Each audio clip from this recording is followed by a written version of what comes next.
কেইদিন ধৰি সমূহ ছাত্ৰ ছাত্ৰীৰ মুখৰ পৰা শুনি আছোঁ যে ছাৰ আমালোক ইংলিছ ছাবজেক্টটো কিয় নোৱাৰোঁ, ইয়াক লৈ এটা ভিডিঅ' বনাবচোন। গতিকে তেওঁলোকৰ কথাতে আজি মই এই ভিডিঅ'টো বনাবলৈ লৈছোঁ। তোমালোক বেছি দেৰি নকৰি ভিডিঅ'টো আৰম্ভ কৰি আছোঁ। এই ভিডিঅ'টোত আলোচনা কৰা হ'ব যে আমালোক ইংলিছ ছাবজেক্টটো কিয় নোৱাৰোঁ, বেলেগ ছাবজেক্টবোৰ কিয় পাৰোঁ, আৰু যিজনে ইংলিছ ছাবজেক্টটো পাৰে তেওঁ কিয় পাৰে। হোৱাট ইজ ৰিজনটো কি? ৰিজনটো কি যে যাৰ কাৰণে তেওঁ ইংলিছ ছাবজেক্টটো পাই আছে। মই ইমান কথা নকম, মই সহজ ভাষাত তোমালোকক কৈ আছোঁ। নিজকে এটাই প্ৰশ্ন কৰা যে অসমীয়াটো যিদৰে পাৰা সেইটো ইংৰাজীটো কিয় নোৱাৰা। এই কিয়ৰ ভিতৰতে আছে সমূহ এনচাৰ। মানে কি, মই তোমালোকক কিয় এনেকৈ প্ৰশ্ন কৰিব কৈ আছোঁ, যেতিয়া নিজকে প্ৰশ্ন কৰিবা তেতিয়া নিজে গম পাবা।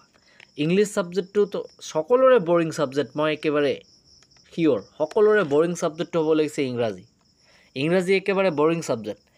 ইংৰাজী তোমালোকে এঘণ্টামানো নপঢ়া, মই 100% শিয়ৰ মই দিম। ইংৰাজী ছাবজেক্ট তোমালোকে এঘণ্টাও নপঢ়া।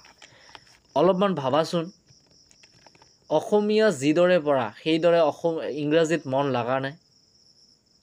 মন তোমালোকে দিয়া নে? যিদৰে অসমীয়াত মন দিয়া, যিদৰে বেলেগ ছাবজেক্টত মন দিয়া, বা যিদৰে ইকনমিক্স ছাবজেক্টত মন দিয়া, সেইদৰে ইংলিছ ছাবজেক্টটোতো মন দিয়া নে? এই মন নিদিয়াৰ ফলত মই শিয়ৰ যে তোমালোকে মন নিদিয়া, কাৰণ ইংলিছ ছাবজেক্টটো এটা বৰিং ছাবজেক্ট। সেইকাৰণে তোমালোকৰ মন দিবই মন নাযায়।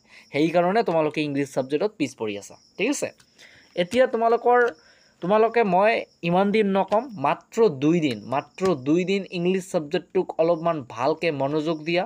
3 দিনৰ মূৰত দেখিবা ইংৰাজীত একেবাৰে পাকৈত হৈ গৈছা। ঠিক আছে, মাত্ৰ 2 দিন ইংৰাজীক টাইম দিয়া। তাৰপিছত দেখিবা ইংৰাজী তোমাৰ নিচিনা আৰু কোনোৱে নোৱাৰিব।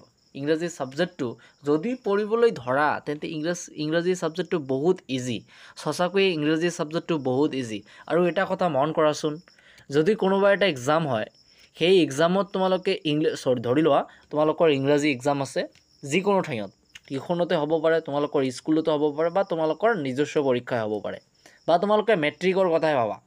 তোমালোকে ইংৰাজী নোৱাৰা, তাৰ উপৰিও তোমালোকে ইংৰাজী মাত্ৰ 2 দিন বা 4 দিন বা 7 দিনমান অলপমান ভালকৈ পঢ়ি ধৰি লোৱা 60 পাইছা।